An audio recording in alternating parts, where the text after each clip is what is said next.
Good evening, dear friends. Welcome to our Bishkek American Spaces virtual US State Tours. Today we invited Julie Jolles to present Indiana State. Hi, Julie. Hi.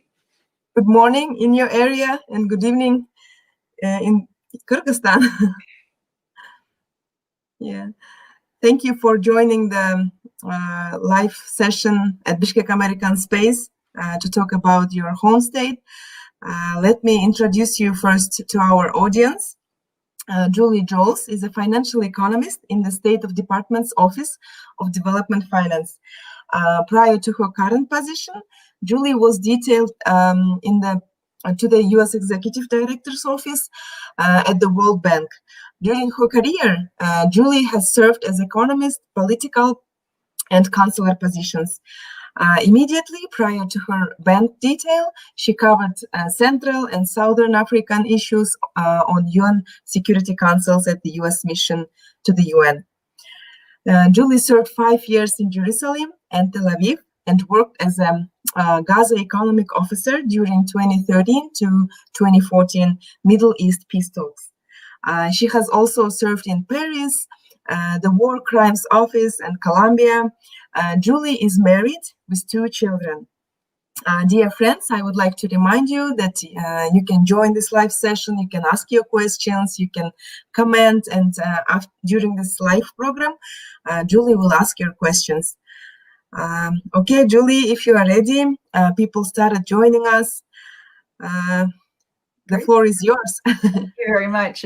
I appreciate it. Glad to be here. Very excited for this to be an interactive session where you can interrupt me. You have any questions, don't hesitate to stop me. I want to have a conversation. Don't worry if you get the word wrong, if you're afraid to ask a question. I've been the person in the audience many times afraid to ask a question. So this is an open forum and a comfortable environment. So welcome, glad to be here. I guess with that, we can start with the presentation if we can start with the first slide. Okay, let me share the presentation. Okay, can you see it? Yep. So we'll start with the welcome slide for a little bit more than just a second, because I really want to look at the map and I want to discuss where Indiana is to get a sense of how it's made up and why it's important in the United States. So looking at this, first of all, let's open this up. Does anyone have any comments they want to make of what you notice about where it's located in the US? Recognizing if you don't know US geography, it might mean nothing to you, but I'd love any comments if anyone has any. We don't have comments yet. Okay. Yeah, people started joining us, and I think in a while, maybe they will come up with questions. Great. So let me tell you what you need to be asking me, or let me tell you what you need to be noticing. So you'll notice that in terms of geography, Indiana is in what we would call the Midwest. I think it's more accurately described as kind of the eastern central part of the United States. But I want you to notice a couple different things. First of all, of course, when the U.S. was founded, it was founded on the East Coast beginning, the original 13 colonies. We moved out west, right? So from east to west after that. But there are logistical challenges with any move, just as there are, logistical challenges going by plane, but of course, there was no plane, going by train, going by road, going by sea. You have to figure out how to do it. And so when explorers were first looking at the US, when we were first expanding our understanding of the US, how to get to Indiana was a little bit of a challenge, as it was to the rest of the United States. So this location with the very top left corner of Indiana, the very northwest corner, touching one of the Great Lakes, was critically important. And I want you to keep that in mind and keep that vision in mind as we discuss Indiana and the development of the United States. I also just want to point out that you'll see the boundaries of different states. Some of them are straight, some of them are not. Mostly, big, broad, general rule, but mostly those that are not straight lines, they were divided that way because of rivers. So you're going to see Indiana, the southern border, sits on the Ohio River. To the west, but not yet Indiana's border, further than that, is the Mississippi River, the very big Mississippi River. I think it's the third largest river in the world. And so that's also a very big trade route in the United States. Last, I will mention in terms of the Great Lakes, Lake Michigan, which is the one that touches Indiana, is a very large lake. But above that, Lake Superior is, I think, the third largest lake in the world. So this is huge access in terms of big rivers that are nearby, huge lakes, and a great place to really get a sense of how the U.S. developed. So let's go to the next slide. Okay, Emily's comments your slide saying it's little. Is the whole slide little? Does it look too small? Yeah, I guess about the state location. Emily's from very pretty North Carolina, so she's from a beautiful area of the country. Mine's a lot more flat, which we'll get into. Yeah, so next slide. Yes. Okay, so we're going to start. We've talked about the geography. I want to go really far back, which is going to lead to the geography, and talk a little bit about the geology. So the reason this is important is during the Pleistocene era, which was between 2.6 million years ago to 11,000 years ago, what you saw is there were huge amounts, during the Ice Age, there were huge amounts of changes in the land, right? Ice was extending south and going back for millions of years. It went out and retreated several times. So as this ice extends, it extends to central Indiana. This is important because it created something called the Tipton-Till Plain. So it's a part of central Indiana that's flat and has excellent soil. Of the 13 million acres in Indiana that's prime farmland, this is 66% of this is Tipton-Till Plain. So we are a highly agricultural state, and we're a highly agricultural state for a reason. It is a good place to farm. And we're known for that farming. It's also very flat, right? So I have a good friend that joked that he drove across Indiana and it was just corn for miles. And you would certainly experience that. There are flatter states in the United States, but many parts of the United States are very good agriculture and very easy to farm because it's flat. So moving on from that, I think it's important to note that we, certainly European Americans, were not the first people living on the land. For thousands of years, Native Americans were there. We had the Delawares, the Shawnees, as I say in the slide, that were in Indiana. And you're going to see a slide later that shows also some of the Mississippi tribe that lived where I came from in southern Indiana, that really built mounds. I'll show that picture in a little while.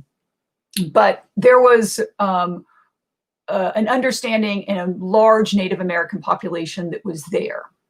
So as European settlers start to expand their view of the United States and to explore it, what first happened was in 1787, the Northwest Ordinance created the Northwest Territory, of which Indiana was a part. Soon after that, in 1800, it became Indiana Territory. So, and this is from the term Indian, right? It's coming from an understanding of this was the area in which Native Americans lived. So you start seeing European settlers, mostly through fur trading, but others, coming into Indiana Territory. I should also note at the same time, you have a lot of different things going on in terms of exploration of the United States. The first one being in 1803, we had the Lewis and Clark expedition. This was actually started west of Indiana, but the Lewis and Clark expedition go out to explore the western part of the United States. And then a little bit after that, but I still think it's important because it talks, it's key to these trade routes. We see the building of the Erie Canal. So if you remember the slide we showed before, can we actually go back to that slide? Because I really do like showing where Indiana is on a map. Here is it. Great. So if you look at, and it's too bad I can't point, but if you look at New York City, right, which is going to be it's essentially not the island, but the point that you can look at is, if you see the little island, if you go on the East Coast and go up, you'll see a little island kind of sticking out. That's Long Island, but it's essentially where New York City is. Mm-hmm. When Europeans came, they're going from that point and they want to trade, get across the United States. What they did is in 1821, they built a canal that would help connect up from the Hudson River. Erie Canal goes through to the Great Lakes and helps trade.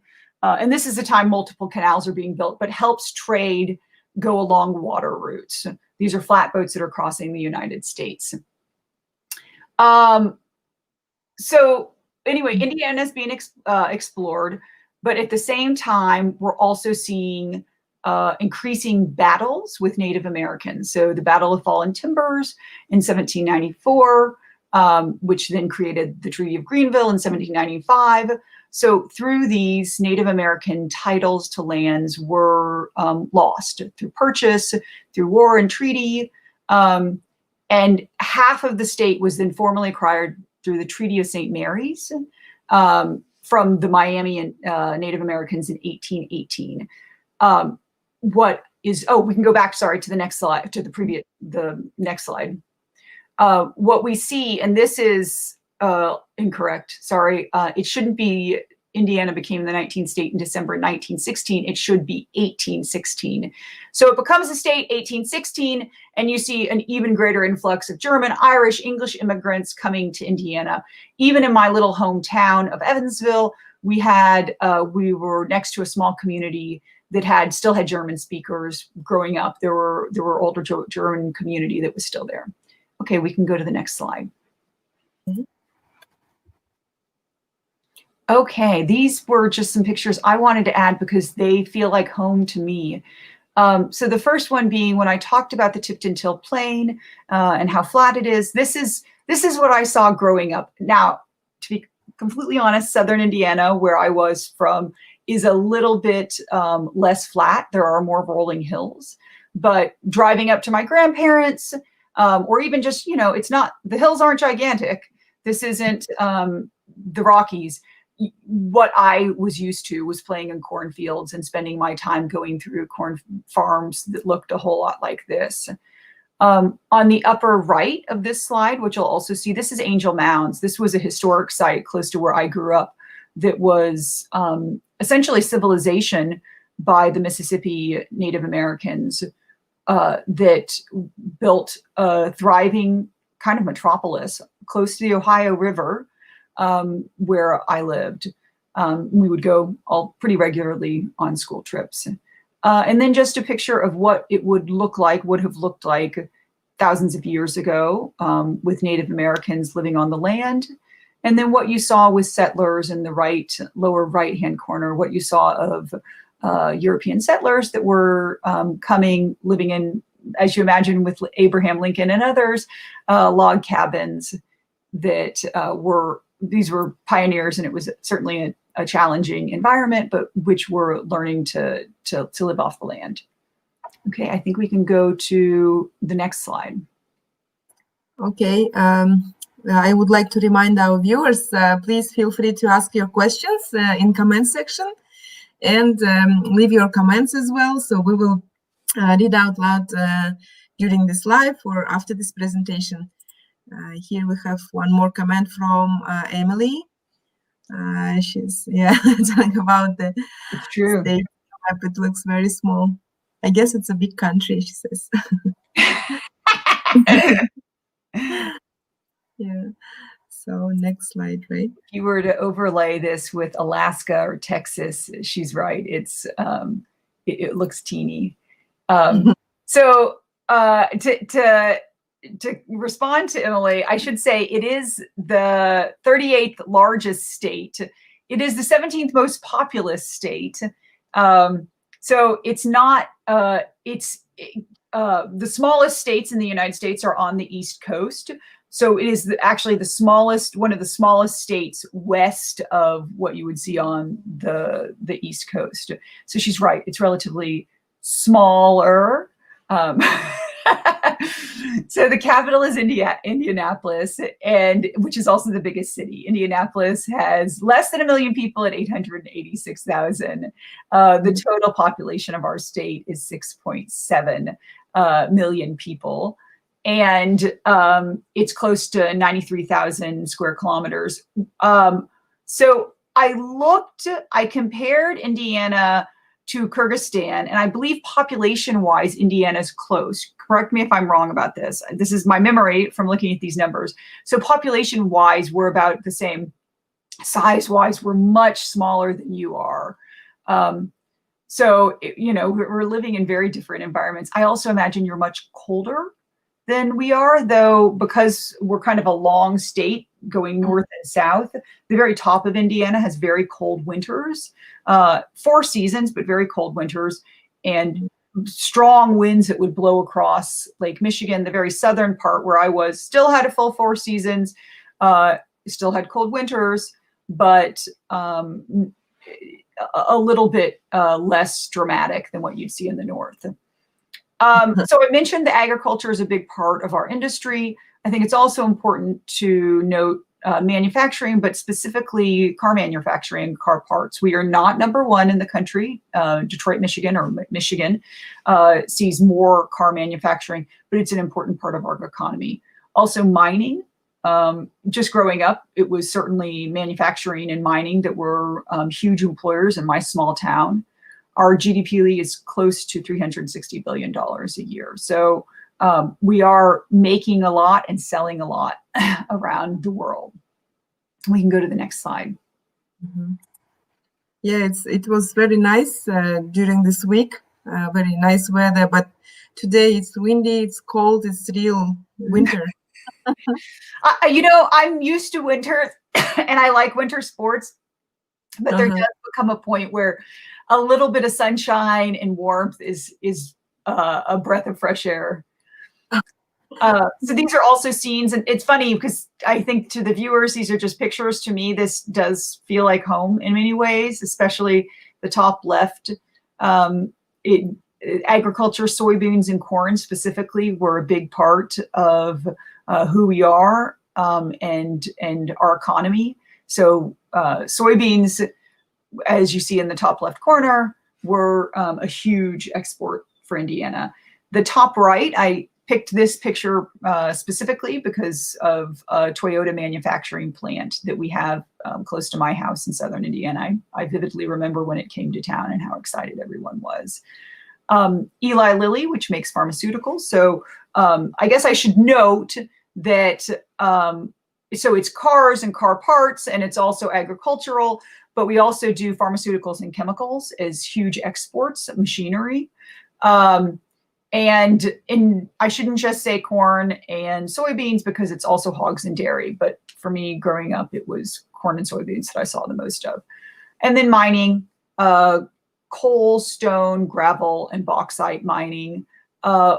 I think it's really important to discuss Indiana limestone, and that goes a little bit back to our geography that I discussed before. And I wish I was a geologist. To be very honest, I don't understand this as much, but much of Indiana is a beautiful limestone. We're on a really, really strong limestone. This has been mined and used in some of the most iconic buildings in the United States. So the Pentagon, Rockefeller Center, Empire State, that's Indiana limestone that's come out. And I should say, just kind of as a side note, what is so interesting about our geology is that I can go, it's still southern Indiana, but closer to central Indiana, central southern Indiana, and go walk in creek beds and find coming out of some of this bedrock, amazing fossils that are still there, geodes. I took my children on a hike this summer, and we explored these areas and found really cool fossils and geodes, which was a lot of fun. Okay, guess we can go to the next slide. So I think I'm judging as a Hoosier, which is what we call ourselves in Indiana, how other Americans perceive us. I think we're still known for basketball. I always knew growing up that we were we were kind of the basketball capital of the U.S. Other Americans maybe would argue now, but we would call it Hoosier hysteria. Specifically, this does mean college level basketball. So NCAA basketball, we have a number of good teams, and we go crazy in March as they battle it out to see which college is going to get the title. We also have an NBA team, the Pacers in Indianapolis, but going a little bit further than what I know, since I'm not a sports enthusiast, even though who doesn't love basketball, I would argue that most of our energy is based on college excitement over college sports. So there are numerous famous Americans from Indiana. Michael Jackson of the Jackson 5. My husband often says that we have exactly the same accent. So I leave it to participants to say if we have the same exact accent or not. Comedian David Letterman, who Americans would know very well for a television show he had. Robert Indiana, and I'm going to show you some of his artwork, which people might know soon. John Mellencamp, who comes from Bloomington, not too far from my home. And I'm stretching it a little bit to say Abraham Lincoln is from Indiana. Abraham Lincoln's boyhood he did move around. He did spend time in Indiana. There's even a restaurant, which used to be an inn, that he stayed at in my hometown. So it is a pride of ours, even though his boyhood was at some point spent in Indiana, but many states claim him, or multiple states claim him. Who others probably don't know because he is very well known in Indiana, but maybe not as widely known around the world now, is poet James Whitcomb Riley. As a child, my mother used to recite a poem of his to me, which was actually quite scary, called Little Orphan Annie, that still remains one of my favorite children's poems, even though it is a little scary and is about teaching children to behave. And then authors Book Tarkington and Kurt Vonnegut are also from Indiana. We can go to the next slide. Okay. So I put on the left, that's Robert Indiana's famous love painting. There's also many statues. You'll see it around the United States. So that's why that's there. And then I put also on the right the movie poster for Hoosiers, which I feel like I'm getting old. When I was younger, this would have been well-known basketball movie very closely associated with Indiana, and really reinforcing the idea that Indiana was a big part of the history of basketball in the U.S. I don't know if it's known as well. I should state, just because it's I think it's kind of a neat factoid. One of the reasons basketball has been so loved in Indiana is it was a sport that was developed in the northeastern part of the United States by the YMCA. But what happened is as it came to Indiana, people were living on farms. It was a little bit more of a solitary lifestyle, and it was something that could easily be played. You can shoot baskets in your backyard, on your driveway for hours on end. So A, people got good at it. B, during cold winters in Indiana, it's a game that can be played indoors. So it suits us very well to our lifestyle, where it could be very cold, could be isolating, and it could also be something that you can just put a hoop up and play on your own. It's still a wonderful game. Anyway, so we have a lot of basketball greats that come from Indiana. I think that's the last slide. Do we want to go see if there's another one, and then we'll open it up for questions? Mm-hmm. Yes, it is the last one. Thank you, Julie, for this insightful introduction to Indiana State. Dear friends, hope you find this presentation very useful. Please ask your questions, and we'll be happy to read them out. Here we have the first question from our viewer. Julie, thank you for the great presentation. My question is, why Indiana State has few time zones? This is like the best. Okay, so I don't know if I can answer this. It's a great question because it's somewhat controversial. So you've like pinpointed the heart of a debate in Indiana. I'm going to see if I can get this right because it's changed so many times. So when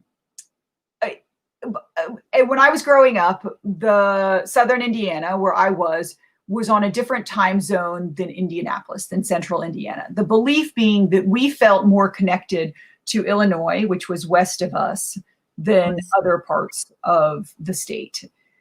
Then a few years ago, and by a few years ago, this might have been 10 years ago, I think there was a decision to change it so that everybody would be on Central Time. Did I get this right? There was a decision to change it, but at exactly the same time, there was a decision that each county could decide. And so it became even more confused because then each county started deciding. So you could literally be in one place and then drive across the road and it's a different time. And I don't know the reason the legislature made this decision. It is a little bit, we've been made fun of a lot for this. So it is something that needs to be rationalized. It stems from, at least when I was younger, kind of almost a division in the state where parts of the state felt closer to the West, to Illinois, than they did. And maybe it speaks to when I spoke about the isolation, which growing up there, I would have never called it isolation, but the distance between counties and cities within Indiana, it takes some driving to get from place to place. So you said different time zones. Is it a big difference between Indiana? 1 hour. It could be 1 hour. So the problem being, and I think this happened to my parents a couple of years ago, they went to somebody's wedding. It was an hour away. They went to somebody's wedding, they drove, and then when they got there, they realized that it was an hour, they were an hour too early. And so we're an hour too early. What do we do? So it is, I'm sure if you were living right next to the time zone, you would be regularly used to the change. But even just an hour drive or a half-hour drive can be enough that you don't realize it. But it's two different time zones, Eastern and Central. Oh, I see. Thank you. Thank you, Aida, for your question. And my question is, you said Indiana is the capital of basketball, and with this situation with COVID, are there restrictions now to organize huge games, or is it still is it okay now there? So the NBA has done a really kind of amazing job in terms of trying to have games. So yes, there are still restrictions. Indiana has been hit very hard by COVID. Indiana, I'll say this, and I say this with great pride. Indiana has done really well with rolling out vaccinations. Both of my parents, one is 72, the other one is 86. Both of my parents have gotten vaccines. But we have been bit very hard by COVID, and we have not seen the organized sports that we would normally see. Okay, thanks. So we have another question here. Kyrgyzstan is also agricultural country with huge fields of corn, potatoes, tomato. So there are many eco products in Indiana, right? Yes. It's funny because so much, especially with corn, and it would be interesting to actually discuss this with you. Much of our corn that we grow is for animal feed. So it's not, we have wonderful sweet corn. I mean, if you, in the summer, our melons, so these are cantaloupes, the orange melons, the sweet corn, there are some watermelons, but it's mostly like cantaloupe and are just fantastic. But much of what we're producing is actually just feed for animals. So while you can get the sweet corn, the vast majority of it is actually going for feed. So can I pose a question back to you? Are your agricultural products, are you using them for animals? Are you using them for your own consumption, and are you exporting them? Yeah, mostly for export, and also just for using home. But I think we have types of products that are for animals as well, but not all of them. Yeah. Yeah, I know that pumpkins, some types of pumpkin are for animal. So, Oh, interesting. Yeah. So we have another question here. Thank you for your presentation, Julie. What is the motto of the state? Oh no, I don't remember. I can't answer it at all. I can try and make it up. I feel like I need to quickly Google it. I mean, I guess we always said back home again. So the song is back home again in Indiana, and I see that I can see. Our license plate for a while said Crossroads of America, which I'll be honest, I thought was horrible and didn't lend credence to our history. We are the Crossroads of America, right? In that not just that people are driving through, but also that so much agriculture is coming from us. We are very critical and an important part of what America is. But I don't know if there's a current motto, and I'm not sure what it is. I just Googled it and it says Crossroads of America. So there we go. I wasn't fully stumped. I got it. To be very honest, it just doesn't, as a Hoosier, it doesn't feel like home. That doesn't ring true for me. Yeah, we have a similar question from Mahabat. She says, Julie, why Indiana State is famous for the crossroads? I think I think it really is because it's so central. Like if you're going across the US and you're both in older times where you're exploring, you're passing through Indiana, unless you're going to go right south and then up. It is very much kind of the gateway to the West. It's funny. So St. Louis, which is in Missouri, actually has the Gateway Arch, which is supposedly the gateway to the West. And I guess we see ourselves as in part, this part of the US is the next step after you go from East in exploration to West. But I think it doesn't fully speak to who we are now as an important agricultural center, as an important manufacturing center. And then also just a place where I'm biased, but I think very nice, friendly people come from. Yeah. Thank you, Mahabat, for your question. And we have a very similar question. Has Indiana has a nickname? If Indiana has a nickname? I would say that nickname is the Hoosier State, and our calling ourselves, it's not clear, to be very honest, why we're called Hoosiers, because usually if you're from a state, right, if you're from New York, you're a New Yorker. If you're from North Carolina, like Emily, you're a North Carolinian. And so it's not completely clear why we're called Hoosiers, but if we have nicknames, that's the nickname.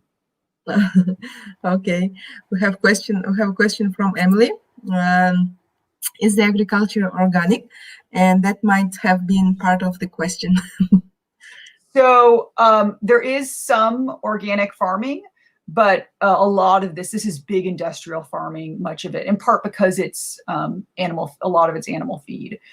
DuPont Chemicals, I don't know that it's located in Indiana anymore, but it was located in Indiana for a long time. Okay, thank you. Thank you, Julie, for your answer. Thanks, Emily, for your question. And we have another question from our viewers. What are fun facts about Indiana? Maybe you have personal to share connected to Indiana. Let me think what, I think part of it is, and I actually do find this really interesting. What we're like is part of American culture. And I say this as a person who's not lived all over the United States, but has lived in different parts of the United States. I think that, and this would probably ring true of many Midwesterners, we're known to be very equitable. It is not like a class hierarchy necessarily. I've always felt that it's a relatively equitable place. People are known to be kind of warm and welcoming, very pleasant and warm and welcoming, but also not like you think of New Yorkers as very loud, not necessarily loud, even though I am quite loud, but not necessarily loud and pushy. So pleasant, nice, warm are some of the personality traits that we're known for. And I would argue that you really do see around the United States different personalities that come from the areas where people live. Okay, thank you. I think we have here more questions from our viewers. Let me bring it here. What is the most popular holiday or event celebrated in a unique way in Indiana? That's a neat question. So what is a little strange is there's a city close to where I grew up called Santa Claus, Indiana. I don't know why it's called Santa Claus. But what's interesting about it is they actually it's kind of Christmas all year long. And children from around the United States will send letters to Santa Claus, Indiana. And they actually have a team of people that respond to all of the thousands of letters they get for children that are interested in talking to Santa Claus in Santa Claus, Indiana. It's a cute little town. There are parts of it's not too far from me, and there are parts of the area, Ferdinand, and the surrounding area that are farm country, but they're also very beautiful. And I should say, this isn't a holiday, but it just does feel like, as a financial economist, I should mention it. There's also a small town called New Harmony, which was actually an experiment in socialist ideals. I wish I could tell you the date, and I don't know, but it was founded on socialist ideals with the idea that that essentially the whole community would share. New Harmony died out, and I think part of it was because of a birth rate issue. But there was also an area near to where I grew up in part of Indiana that was kind of a founding for that. Okay, thank you, Julie. And I think we have here more questions. What would you recommend for those who are going there for study? So maybe I can ask even the question back. Are you going to a specific school? Are you going to Indiana University? Are you going to Purdue? I don't know if it changes my answer, but I would love to know. Okay. Then, yeah, while they will answer, maybe I will read out the next question. What is your favorite place in Indiana? Well, home is always special, right? My parents live on what used to be a farm, 34 acres, and going there and exploring is really special. We spent part of the summer with my daughter fishing out of my parents' pond. That said, Indianapolis is a really neat city. I like Indianapolis a lot. To me, it feels like a really good quality Midwestern city. So has a lot going on. There's a renewed downtown. It has good jobs, but it's also huge parks and forests that are neat to explore. I think Indianapolis is a particularly good place to live. Mm-hmm. Thank you. So here we have more comments. So is it true that Indiana State is root of baseball game? So you already answered. And I don't know. You're testing my sports trivia. I don't know. So I would need to check. It would make sense to me, but I don't know. Mm-hmm. Okay, and the next, Indiana State University to study law. Congratulations. That's incredible. I'm really happy for you. Indiana State is a great school, and I'm really pleased you're going to study law. I think, and I think probably this is maybe a general advice for any place you go, any new place you're going, is trying to understand the culture. And I would say it's maybe a little bit more challenging in Indiana. People will be very friendly, but they're also not going but learning how to make friends and learning how you do that is always a challenge, right? So I think that Hoosiers are a little bit more, they're warm, but it's hard to necessarily know how to break in, right? That it's not someone who's loud and boisterous and invites you over necessarily the next day, even though they are going to be approachable and they're going to be very nice. So I think my first piece of advice is to don't hesitate to try and kind of feel people out and make friends. They're going to be willing to make friends, but it is going to take some time to make friends.